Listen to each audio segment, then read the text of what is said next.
I worked at a tech startup for 3 years, grinding through late nights and weekend projects, building their entire data infrastructure from scratch. When they finally promoted me to senior data architect with a significant raise, my parents insisted on throwing a celebration dinner at their house. They invited close family and a few friends. I didn't want anything fancy, but my mom was so proud she couldn't help herself. She'd been talking about this promotion for weeks, telling everyone who would listen that her daughter had finally gotten the recognition she deserved. The evening started perfectly. String lights glowed across the backyard, tables were covered with my favorite foods, and everyone seemed genuinely happy for me. My dad gave a short speech about how hard I'd worked, how I'd put myself through night school while working full-time, how I'd earned every bit of this success. He got choked up toward the end, which made me tear up too. People clapped. I felt seen, valued, appreciated for the first time in years. My younger brother gave me a hug and whispered that he was proud of me. My best friend from high school raised her glass in a toast. Everything felt right. Then my cousin Maya showed up. Maya was 26, 2 years younger than me, and we'd grown up close. Same elementary school, same summer camps, sleepovers every other weekend. We used to make up elaborate stories together, build blanket forts, share secrets late into the night. But something shifted when we hit college. She went to a prestigious university on her parents' dime, studying marketing, joining a sorority, networking at career fairs. I attended community college and worked retail to pay tuition, taking classes whenever my work schedule allowed. She always made little comments about my choices, subtle digs wrapped in concern. "You're so brave for taking the hard route," she'd say, smiling like she meant it as a compliment. "I don't know how you manage working at that store. It must be so exhausting dealing with customers all day." She walked into the backyard wearing a designer dress, her boyfriend trailing behind her, and immediately locked eyes with me. I waved, genuinely happy to see her despite our growing distance. She didn't wave back. Her expression was cold, almost hostile.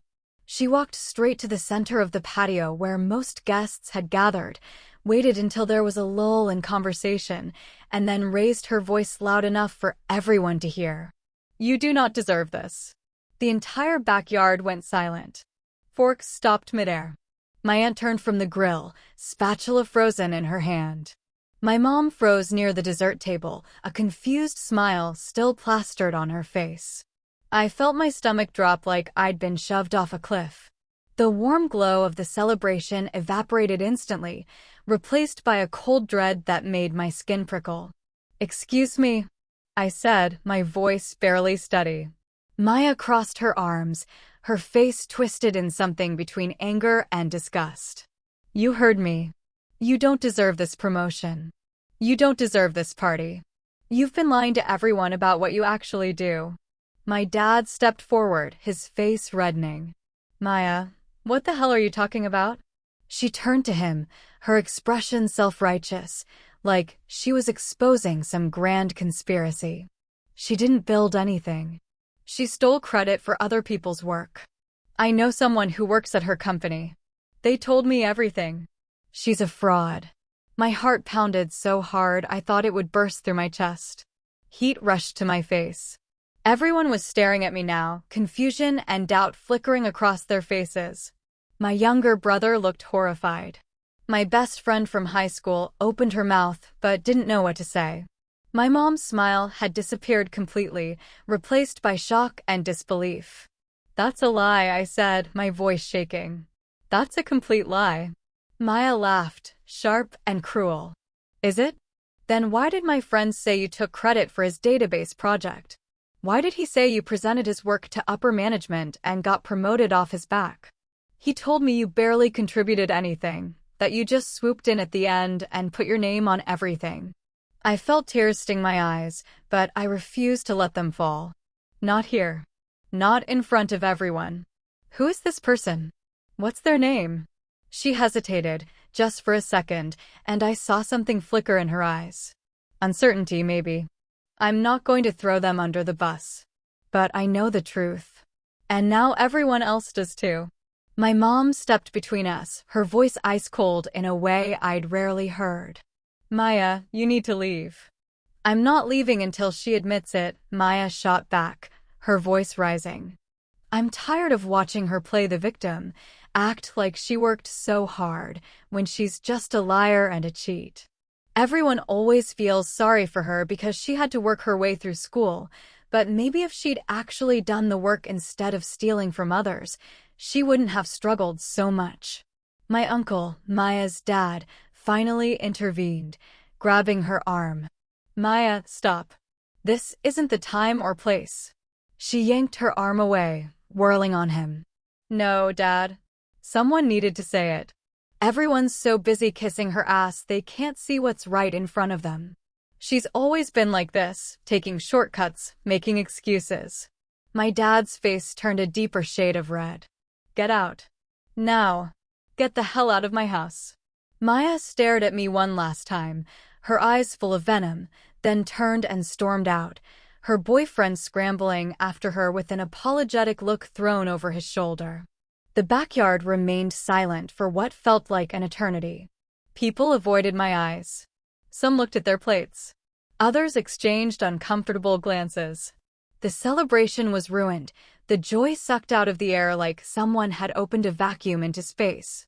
My mom tried to salvage things, encouraging people to eat, to talk, to pretend nothing happened, but the energy was gone. The damage was done. Guests left early, mumbling awkward goodbyes, not quite meeting my eyes as they thanked my parents for the food. I spent that night in my childhood bedroom, staring at the ceiling, replaying every word. The glow-in-the-dark stars I'd stuck up there when I was 12 still dotted the ceiling, faded now but still visible in the darkness. I didn't steal anyone's work. I built that database infrastructure alone, working 60-hour weeks, debugging code at 3 in the morning, teaching myself new frameworks because the company couldn't afford to hire additional engineers. I had emails, commit logs, project documentation, everything proving I did the work. But none of that mattered in that moment. Maya's words had planted a seed of doubt, and I could see it in people's faces. They didn't know what to believe. The next morning, I called my manager, Rebecca. I told her what happened, my voice still shaky from the previous night's events. She was furious, not at me, but at the accusation.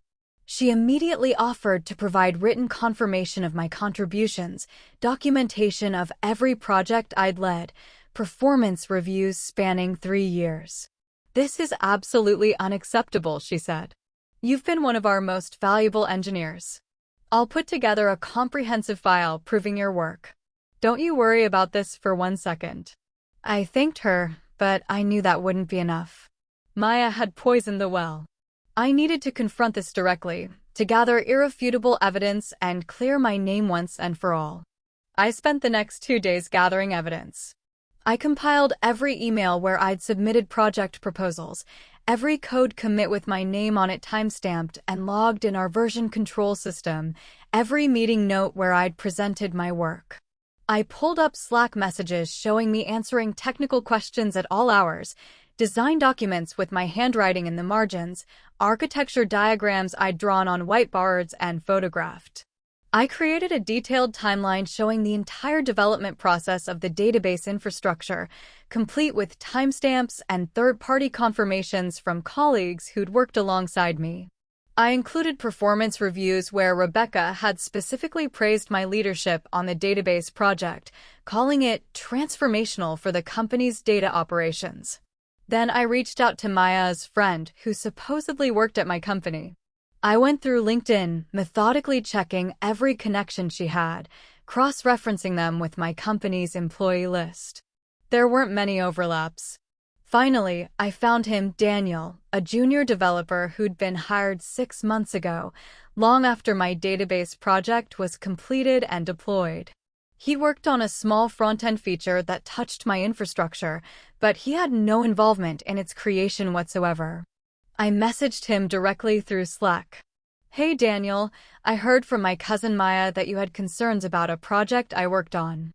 I'd like to clear things up if there's been any misunderstanding. Can we talk? He responded within an hour, clearly confused. I don't know what you're talking about. I barely know Maya. We met at a networking event once, maybe talked for 5 minutes. I never said anything about you stealing credit for anything. Where did you hear this? My blood ran cold. She claimed you told her I took credit for your database project and that I got promoted because of work you did. That's completely false, he replied quickly. I didn't work on any database project. I've only been here 6 months and I work on front-end features. The database infrastructure was already in place when I started. Everyone knows you built that. Rebecca literally used it as an example in my onboarding about what great engineering looks like. I asked if he'd be willing to confirm this in writing. He agreed immediately, seeming genuinely concerned that someone had used his name to make false accusations. Within an hour, I had a signed statement from Daniel explicitly saying he never made any such claims, had no knowledge of me taking credit for anyone else's work, and confirming that the database infrastructure predated his employment. I also reached out to my coworkers who'd been on the database project with me, 3 engineers who'd helped with specific modules while I led the overall design and implementation. Marcus had worked on the authentication layer. Jennifer had built the data migration scripts. Tom had handled some of the performance optimization. Each of them provided written statements confirming my role, praising my leadership, and verifying that I'd done the bulk of the heavy lifting. Marcus wrote, "Without her vision and technical expertise, this project wouldn't exist. She worked harder than anyone I've ever seen." Jennifer added, "She was always the first one in and the last one to leave. She earned every bit of that promotion." Armed with all this evidence, organized into a comprehensive folder with tabs and a table of contents, I knew I had 2 choices: let it go and hope people forgot, or confront Maya directly and clear my name publicly. Letting it go felt like the easier path, but it would leave that seed of doubt planted. People would always wonder. I chose confrontation. I texted Maya, "We need to talk. In person." She responded an hour later. "There's nothing to talk about. You know what you did. Meet me at the coffee shop on 5th Street tomorrow at noon, or I'm going to send everything I've gathered to your parents, your employer, and everyone who was at that party. Your choice." She didn't respond immediately. I watched the 3 dots appear and disappear several times over the next 10 minutes. Finally, fine. The next day at noon, I arrived at the coffee shop early and secured a quiet corner table. My hands were shaking slightly as I waited, the folder of evidence sitting in front of me like a loaded gun. When Maya walked in, she looked different. Tired. Her usual confident posture was slightly deflated. She sat down across from me, arms crossed defensively, but I could see the fear behind her defiant expression. "This better be quick," she said, not meeting my eyes. I slid the folder across the table. "Open it." She hesitated, then opened the folder. Inside were printed copies of everything, emails with timestamps, commit logs showing thousands of lines of code with my username, project documentation with my annotations, statements from my coworkers, and Daniel's signed statement front and center. I'd organized it methodically, color-coded even, making it impossible to ignore or dismiss. Her face went pale as she flipped through the pages. I watched her eyes scan the documents, saw the moment the reality of what she'd done truly hit her. Her hands started trembling slightly. "You lied," I said, keeping my voice calm despite the anger burning in my chest. "You made up a story about me stealing credit based on absolutely nothing, and you humiliated me in front of my entire family." She set the folder down, her hands trembling visibly now. "I didn't make it up. Someone told me." "Daniel told you nothing," I interrupted, my voice hardening. "He confirmed it in writing. You met him once at a networking event for 5 minutes. You either completely misunderstood something or you deliberately lied. Either way, you destroyed my celebration and tried to ruin my reputation based on nothing but your own jealousy." She looked away, her jaw tight, a muscle twitching near her temple. You always had to be the golden child. Perfect grades, perfect job, everyone always fawning over you.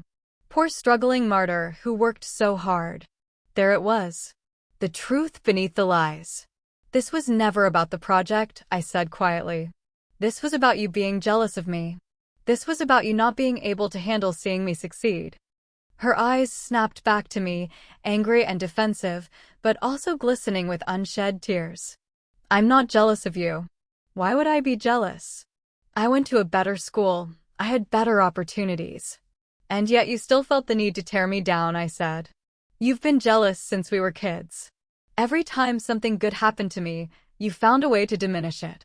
When I got into the honors program in high school, you said it was only because the school felt sorry for me.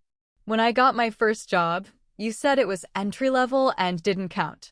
You couldn't stand watching me succeed on my own terms, so you tried to tear me down in the most public, humiliating way possible. She stood up abruptly, her chair scraping loudly against the floor. Other customers glanced over. I don't have to listen to this. Sit down, I said, my voice hard as steel. I'm not done. She hesitated, looking toward the door, then back at me.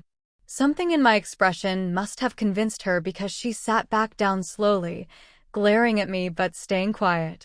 You're going to apologize, I said. Publicly. You're going to send a message to everyone who was at that party, and you're going to admit you were wrong. You're going to tell them you made a mistake, that you didn't have the facts, and that I earned my promotion fair and square through my own hard work. She laughed bitterly, but it sounded hollow. Or what? Or I show this folder to your employer, I said calmly, tapping the folder. I know you work in marketing at Richardson Consulting Firm. I looked it up. How do you think your boss will feel knowing you spread deliberate lies and false accusations about someone's professional integrity? Marketing is all about reputation and trust. How do you think your clients will feel knowing you're willing to destroy someone's reputation based on fabricated stories? Her face went white as a sheet. I'll also make sure everyone at that party sees this evidence, I continued. Your parents, your boyfriend, every mutual friend we have, every family member.